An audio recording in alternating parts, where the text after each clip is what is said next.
I welcome you to learn English.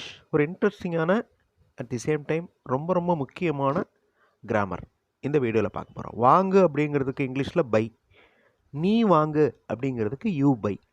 இது உங்களுக்கு தெரியும். நீ பொருள்களை வாங்கு, யூ பை திங்ஸ், இதுவும் தெரியும். இப்போ யூ பை திங்ஸ் அப்படின்னா நீ பொருட்களை வாங்கு. பொருட்கள் வாங்கப்பட்டன அப்படிங்கிறதுக்கு அந்த பொருட்களுக்கு திங்ஸ் வாங்கப்பட்டன அப்படிங்கிறத பாட் அப்படின்னு சொன்னோன்னா பொருட்கள் ஒரு ஹியூமன் பீயிங் மாதிரி போய் வாங்குச்சு அப்படின்னு அர்த்தம். ஸோ அர்த்தமே மாறிடுது, லாஜிக்கே இல்லை. இந்த பொருட்களே போய் ஏதோ வாங்குச்சு அப்படின்னு அர்த்தம். திங்ஸ் பாட் அப்படின்னா நம்ம ஷார்ட் மெசேஜ் அனுப்புறதுக்கு பொருட்கள்லாம் வாங்கியாச்சு அப்படின்னு சொல்கிறதுக்கு திங்ஸ் பாட் அப்படின்னு அனுப்புவோம். ஓகே, அது வேறு கம்யூனிகேஷன். ஸோ கரெக்டான கிராமரில் சொல்கிறதுக்கு திங்ஸ் பாட் அப்படின்னு சொன்னோன்னா that is wrong. I Patna correct. இப்போ ஐ அப்படிங்கிறது ஹியூமன் பீயிங், நான். பாட் அப்படின்னா வாங்கினது அப்படின்னு அர்த்தம், வாங்கியாச்சுன்னு அர்த்தம். நான் வாங்கிட்டேன், ஐ பாட். திங்ஸ் பாட் அப்படின்னா தட் இஸ் ராங். திங்ஸே போய் வாங்காது. ஓகே, பொருட்கள் வாங்கப்பட்டன. அந்த வாங்கப்பட்டனங்கிற வார்த்தையை நோட் பண்ணுங்கள். இதுதான் active voice, passive voice. I bought அப்படிங்கிறது active voice. All things have been bought அப்படிங்கிறது பேசிவ் வாய்ஸ். இந்த ரெண்டுக்கும் என்ன வித்தியாசம்? இப்போ எனக்கு முக்கியத்துவம் கொடுக்கணும் அப்படின்னா நான் வாங்கினேன் அப்படின்னு சொல்லுவேன். ஓகே, பொருட்களுக்கு முக்கியத்துவம் கொடுக்கணும் அப்படின்னா ஆப்ஜெக்ட், அதெல்லாம் பொருட்களுக்கு முக்கியத்துவம் கொடுக்கணும்னா பொருட்கள் வாங்கப்பட்டன அப்படின்னு சொல்லுவோம். ஓகே, இங்கிலீஷில் பேசுகிறப்ப ஆக்டிவ் வாய்ஸ் நிறையா யூஸ் பண்ணுவோமா, பேசிவ் வாய்ஸ் நிறையா யூஸ் பண்ணுவோமா? ரெண்டையுமே சிச்சுவேஷனுக்கு ஏற்ற மாதிரி யூஸ் பண்ணணும். That is very important. ஆக்சுவலாக அப்படி தான் யூஸ் ஆகும். நீங்கள் அந்த இங்கிலீஷ் கம்யூனிகேஷன்லாம் பார்த்தீங்கன்னா அப்படி தான் யூஸ் ஆகும். Okay, I created, I generated reports. நான் ரிப்போர்ட்ஸ்லாம் ஜென்ரேட் பண்ணிட்டேன். இந்த இடத்துல நான் அப்படிங்கிறதுக்கு முக்கியத்துவம் கொடுக்குறேன். இந்த வாக்கியத்தில் நான் ரிப்போர்ட்ஸ் எல்லாம் ஜென்ரேட் பண்ணிட்டேன். ரிப்போர்ட்ஸுக்கு முக்கியத்துவம் கொடுக்கப்பட்டது அப்படின்னா ரிப்போர்ட்ஸ் ஜென்ரேட் செய்யப்பட்டது. So reports have been generated by me அப்படின்னு வரும். இப்போ ஐ பாட் அப்படிங்கிறது சிம்பிள் பாஸ்டன்ஸ். ஓகே, அதே சிம்பிள் பாஸ்டன்ஸை நான் பாசிவ் ஃபார்மில் மாற்றலை. உங்கள் எக்ஸாம்பிளுக்காக நான் கொடுத்துருக்குறேன். I bought simple past tense, all things have been bought அப்படிங்கிறது present perfect tense. Present perfect டென்ஸில் ஒரு பாசிவ் ஃபார்ம்.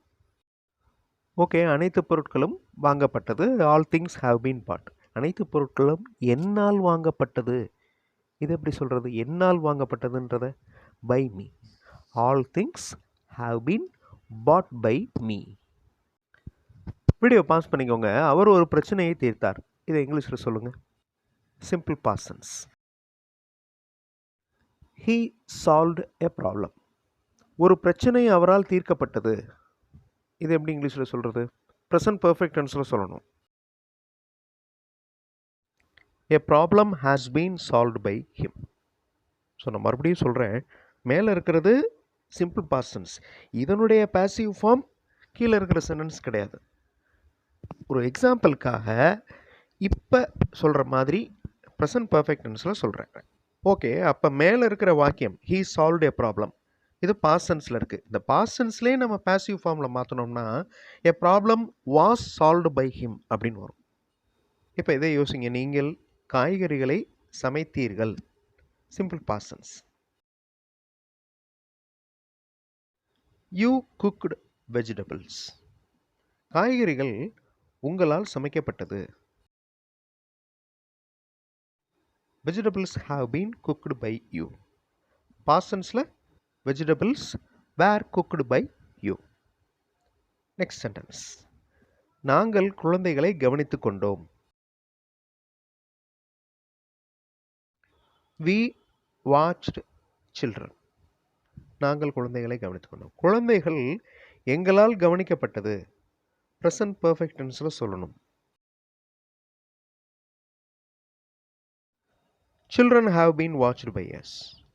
பாஸ்ட் டென்ஸில் சொன்னோம்னா children were watched by us. Next sentence. நான் அனைத்து விடைத்தாள்களையும் திருத்தி விட்டேன். சிம்பிள் பாஸ்ட் டென்ஸில் இந்த சென்டென்ஸை ஃப்ரேம் பண்ணுங்க.